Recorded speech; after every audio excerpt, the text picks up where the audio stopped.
एकीकडे चीन बरोबर या वाटाघाटी सुरू असताना नववर्षात पंतप्रधान नरेंद्र मोदींचा पहिला दौरा असणार आहे तो अमेरिकेचा। अध्यक्ष डोनाल्ड ट्रम्प यांच्याशी पंतप्रधानांची फोनवरून चर्चा झाली आणि त्यांचा दौरा ठरला।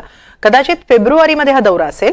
ट्रम्प यांच्या धोरणांच्या सपाट्याचा फटका भारतालाही बसू शकतो आणि त्यामुळे मोदींचा हा दौरा महत्त्वाचा ठरणार आहे। पाहूया एक ग्लोबल रिपोर्ट। भारताचे पंतप्रधान नरेंद्र मोदी आणि अमेरिकेचे राष्ट्राध्यक्ष डोनाल्ड ट्रम्प यांच्यात सोमवारी दीर्घ चर्चा झाली। दोघांचा फोनवरून संवाद झाला। यावेळी पंतप्रधान मोदी यांच्या संभाव्य अमेरिका दौऱ्याची रूपरेषाही ठरली अशी माहिती खुद्द ट्रम्प यांनी माध्यमांशी बोलताना दिली। मोदी फेब्रुवारीमध्ये अमेरिकेत येतील असंही त्यांनी सांगितलंय। डोनाल्ड ट्रम्प आणि नरेंद्र मोदी यांचे संबंध उत्तम आहेत। ट्रम्प यांच्या पहिल्या कार्यकाळातला शेवटचा परदेश दौरा हा भारताचा होता। तर मोदी आणि ट्रम्प दोघांनी अमेरिकेतील ह्यूस्टन आणि 2020 मध्ये भारतातील अहमदाबादमध्ये एकत्रितपणे जाहीर सभाही घेतल्या आहेत। या संभाषणापूर्वीच भारताचे पंतप्रधान नरेंद्र मोदी यांनी डोनाल्ड ट्रम्प यांचे अमेरिकेच्या राष्ट्राध्यक्षपदाच्या दुसऱ्या कार्यकाळासाठी अभिनंदनही केलं होतं। तर या फोन संवादाबाबतही मोदींनी ट्विट करून माहिती दिली। माझे प्रिय मित्र राष्ट्राध्यक्ष डोनाल्ड ट्रम्प यांच्याशी संवाद साधताना आनंद वाटला। त्यांच्या राष्ट्राध्यक्ष म्हणून दुसऱ्या कार्यकाळासाठी त्यांचं अभिनंदन केलं। आम्ही परस्परपूरक आणि विश्वासार्ह सहकार्यासाठी वचनबद्ध आहोत। आम्ही आमच्या जनतेच्या कल्याणासाठी तसंच जागतिक शांतता, समृद्धी आणि सुरक्षिततेसाठी एकत्रित काम करू। मोदींची ट्रम्प यांच्याशी असलेली ही पर्सनल केमिस्ट्री दोन्ही देशांसाठी महत्त्वाची आहे। कारण म्हणजे दोघांचा समान प्रतिस्पर्धी चीन। डोनाल्ड ट्रम्प हे पहिल्यांदा ज्यावेळेला अमेरिकेचे राष्ट्राध्यक्ष होते 2016 ते 2020 या काळामध्ये देखील पंतप्रधान नरेंद्र मोदींबरोबर त्यांची जी पर्सनल केमिस्ट्री होती ती अत्यंत उत्तम होती। डोनाल्ड ट्रम्प यांच्या पहिल्या टर्ममध्ये देखील भारताचं सामरिक दृष्ट्या, लष्करी दृष्ट्या, आर्थिक आणि व्यापारी दृष्ट्या महत्व हे अमेरिकेसाठी फार मोठं होतं। डोनाल्ड ट्रम्प यांच्या काळामध्येच एशिया पॅसिफिकचं नामांतर हे इंडो पॅसिफिक असं झालं।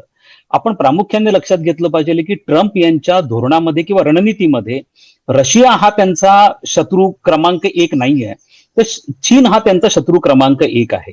त्यामुळे डोनाल्ड ट्रम्प यांच्या दुसऱ्या कार्यकाळामध्ये युरोपमधनं लक्ष हे कमी करून ते आता आशिया खंडावरती अधिकाधिक लक्ष केंद्रित करतील, कारण त्यांना चीनच्या वाढत्या विस्तारवादाचा प्रतिबंध करायचा आहे।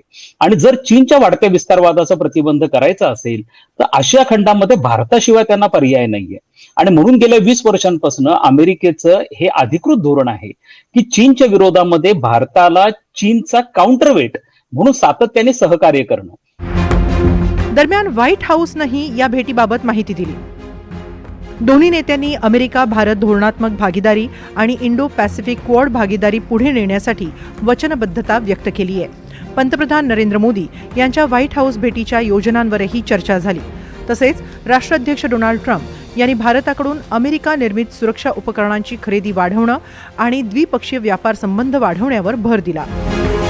शपथ घेण्यापूर्वीपासूनच ट्रम्प यांनी अमेरिका फर्स्ट धोरण राबवणार, अमेरिकेला पुन्हा श्रीमंत करणार अशी वक्तव्य वारंवार केली आहेत। त्यासाठी ब्रिक्समधील देशांसह मेक्सिको, कॅनडावर टॅरिफ लावण्याचा इशारा दिलाय। त्यातच भारतासह अमेरिकेचे व्यापार संबंध पाहता भारतावर हा दबाव कशासाठी असाही प्रश्न विचारला जातोय। डोनाल्ड ट्रम्प दबाव टाकतील। त्यांनी पहिल्या टर्म मध्ये पण दबाव टाकला होता। त्यांनी सांगितलं होतं की हार्ले डेव्हिडसन ही जी अमेरिकेची मोटरसायकल आहे तिच्यावरती भारत 100% इम्पोर्ट ड्युटी लावतो, त्यामुळे भारतात ती मोटरसायकल महाग मिळते, त्यामुळे ती इम्पोर्ट ड्युटी कमी करा, अमेरिकेकडनं तेल घ्या, अमेरिकेकडनं शस्त्रास्त्र घ्या। कारण भारत आणि अमेरिका यांच्या 150 अब्जाचा व्यापार असला तरी या व्यापारामध्ये व्यापार तूट आहे आणि ती भारताच्या पक्षामध्ये, म्हणजे भारत हा फायद्यामध्ये 30 अब्ज डॉलर्सनी।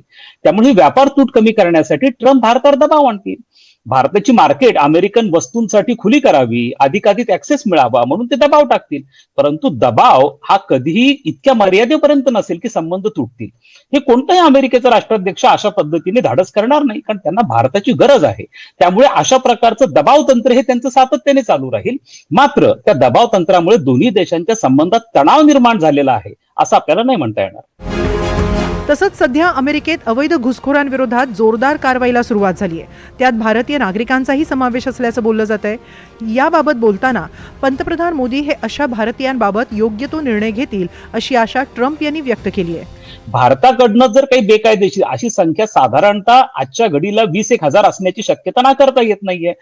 बायडन यांनी देखील 3,000 भारतीयांना स्वतंत्र विमान करून भारतामध्ये परत पाठवलं होतं.